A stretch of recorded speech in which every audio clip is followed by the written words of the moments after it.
Zo, beste mensen, hier ben we weer. Het hier wat fortneren. Wie moest nou wachten? Ja, zo'n verwacht komt daar een trein aan Willem en dan staan we daar, maar we wachten ook naar voren. Dit is de drukke verkeer in Boetenpost volgens mij. Ja, wie ben je ooit in Boetenpost? En wat wil je hier letten? Het innovatiehuis van Noordoost-Friesland. Met uw nieuwe centrale as hebben we dit innovatiehuis echt heel wat nodig, denk ik, Bouw. Innovatie, maar het is echt het kenniscentrum. Hè? Kennis en innovatie. Hè? En wat doen we nog meer hier? Ja, we letten hier een begin ondernemers zien in het huizenverkeer. En dat is echt heel nieuwsgierigheid. Dus vanuit Boetenpost, het fietje in de journaal.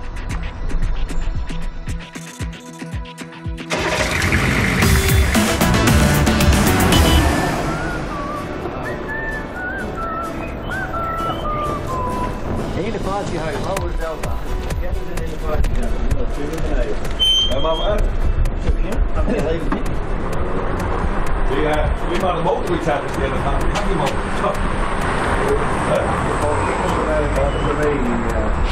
Ja, morgen heer. Kom hier, dag. Dag, Willem. Mooi. Dag Bouke, welkom. Ja, geweldig dat we hier in BM komen maaien. Ja, Boetenpost. Ik voel me heel vereerd zelf dat je hier komen. We zijn in het kennis- en innovatiehuis Noord-Eerst-Friesland. Bij mij staat directeur Martin van der Veen. Ja, kennis- en innovatiehuis, het klinkt heel wat, maar wat is het eens? Wij zijn in feite projectpartner voor de provincie Friesland en de 6 gemeenten. Dat is wat 6 Noord-Eestelijke gemeenten. Wat doen wij precies? Wij houden ons bezig met startersbegeleiding. En daarnaast bouwen wij netwerkstructuren. Netwerkstructuren met name in de sectoren bouw en metaal. Daar hebben we nou een pilot in rennen. Wat moeten wij doen voor deze regio? Wij hebben eigenlijk de taak gekregen om te zorgen voor structurele economische versterking van deze regio. Ook net van nu, maar ook voor de toekomst. En wat doen we erin? Wij brengen eigenlijk onderwijs en bedrijven dichter bij een ander, maar ook bedrijven onderling. Dat ze van een anders kennis profiteren kunnen. Dat doen we. Daarnaast organiseren we nog kennissessies en workshops. Wordt vaak doen door de bedrijven die in ons verbonden binnen, maar externe bedrijven. De kennissessies en workshops. Het wordt zijdeldaagste, je moet er gewoon even aan het werk. En dan ben we met verschillende dingen van ondernemen bezig. En dat is juist het leuke onder het geheel. Daarnaast ben ik nog de uitvinder van het Douanecafé. Je zei correct, je helpen ook starters. Nou, wordt altijd zijn dat dit een krimpregio is. Ben er eigenlijk een soort starters? Ja, de economie verhoort, met name naar de krimp. Er zijn een heel soort mensen die, die bedrijven die moesten saneren, moesten personeel uit. Nou, vervolgens komen die op een gegeven moment in een uitkeringssituatie en dan begin je te denken over hun toekomst. Dus we hebben starters, meesten denken van wat wil ik nog met mijn toekomst? En daar zit natuurlijk ook een groep bij die net altijd de jongeren, maar ook met name de 40-plusser. Die had zoiets van, ja, wat moet ik nog met mijn toekomst? En kan ik misschien van mezelf beginnen?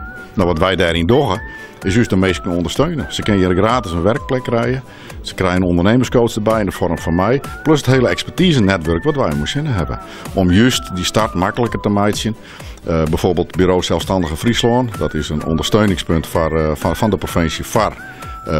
Ondernemers die het bijvoorbeeld even moeilijk hebben of die vanuit een uitkeringssituatie komen. Kunnen ze bijvoorbeeld een startkapitaal krijgen om een eigen bedrijf op te starten. Dus wij helpen eigenlijk, we nemen het ook wel incubating. Maar op het moment als je een bus start en die is goed bezig, dan zwaar je weg voor accelerating. Heel moeilijk Engels woord, maar we proberen ook een stukje versnelling erin te brengen. Je zorg je eens, liek als de centrale as voor een meer vitalere regio. Wij werken aan een vitalere regio, ja, en met name op economisch vlak. Want dat is juist de doelstelling. Want wonen en werken moet je gewoon naar de toekomst nog bijzonder aantrekkelijk blijven voor de meesten. Want krimp, dat is leuk dat je dat zou aanjouwen, maar krimp jouwt ook kracht. En vanuit die kracht werken wij juist om het best uit de meeste helien. Om de zwaring van bij de bedrijven giet. Maar ook juist van geerwerking met bedrijven. Wat bijvoorbeeld in het westen van het land een heel normaal item is. Van we gaan samenwerken en we pakken een de sterke punten. Dan moeten we in Noord-Friesland dat nog even leren. Hoe zou je hem tot slot naar de komst van de centrale as? Nou, de centrale as is echt wichtig. Hè? Als je demografisch bezoeken, waar vinden economische activiteiten plaats? Dat is juist bij goede, snelle verbindingen. En dat is puur waar je dit gebied vitaal horen, dan wordt die snelle verbindingen heel gewoon nodig.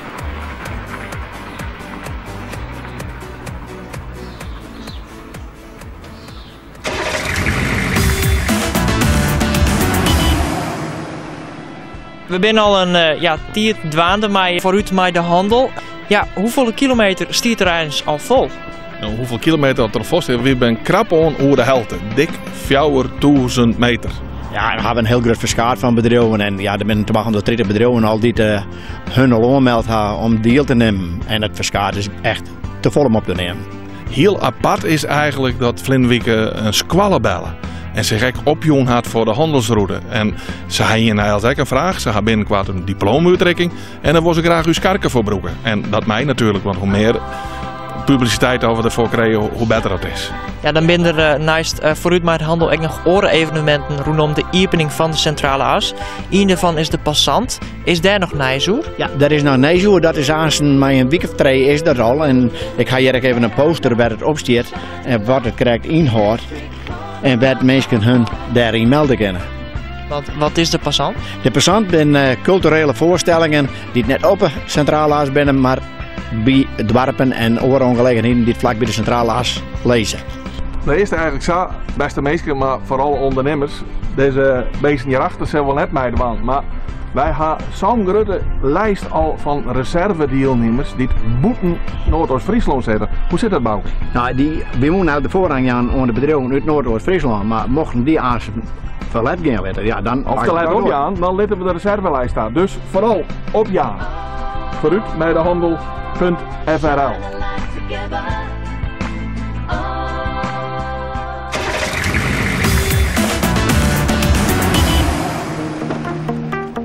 Mijn naam is Nienke Kloosterman. Ik ben geregistreerd VBO-makelaar.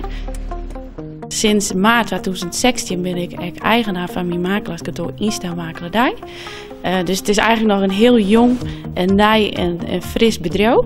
En waar ik me voornamelijk mee bezig hou is het helpen van aankopers en verkopers met het verkoopje van hun woning. We zullen de regio in. Waar gaan we correct heen? Nou, Instamakelaardij had een woning in de verkoop in Noordoost-Friesland. Dus het is van Drachten tot aan Moddergat hebben we woningen in de verkoop. Nu gaan we naar een woning in Oud-Waard en die gaan we beginnen.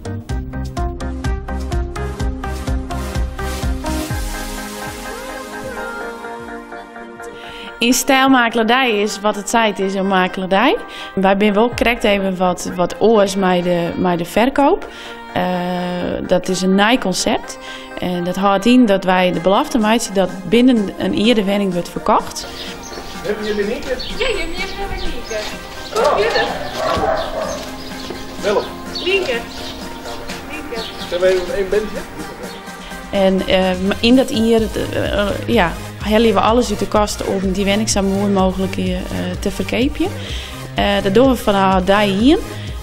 We plannen een opname daar en dan gaan we samen met de verkopers de woning stylen.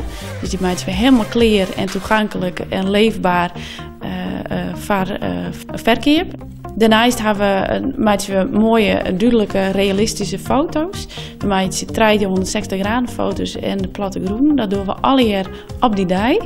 Daarvoor hebben we ook nog de ruimte om eventueel een tuinman in te schakelen of een klusjesman. Kom je net bijvoorbeeld onder de tuin om een kleed te maken of netjes, dan kunnen we hem inschakelen. En ook met een klusjesman is dat het geval. Hè? De plintjes die los zitten, de piepende doorn, de brandalarms die te installeren worden.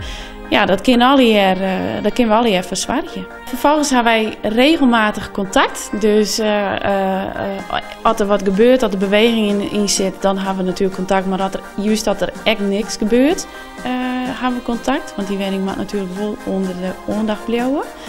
Er zijn tal van mogelijkheden om die woning weer opnieuw onder de aandacht te brengen. Dus dat zien we dan ook zeker van. Is de woning net binnen hier verkocht en de meesten willen toch graag een orenmakelaar, dan ben ze echt vrij om een orenmakelaar in te schakelen. En dan ben ze echt net een boete van verplicht. Hè. In de meeste gevallen is dat wel van toepassing. En ik vind het juist belangrijk dat ze hun geld investeren in het verkoopje van de woning, dan dat ze mij die boete betalen moeten.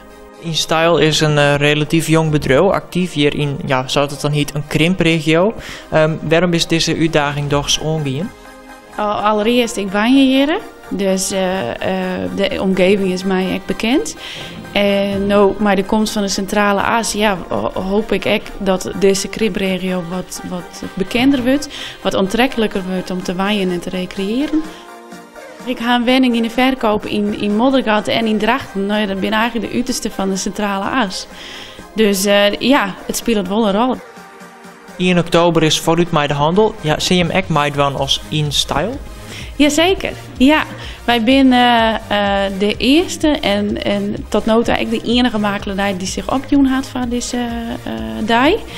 En juist omdat wij oors binnen en omdat er een protte vragen binnen over makelaar nou, er is in het tier een protte verhoren.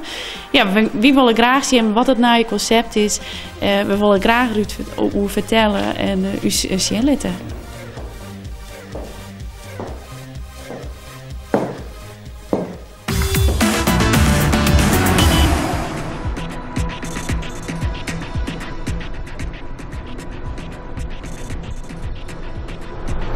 Ik denk dat dit wel een mooi plekje is Bouke, om afscheid te nemen.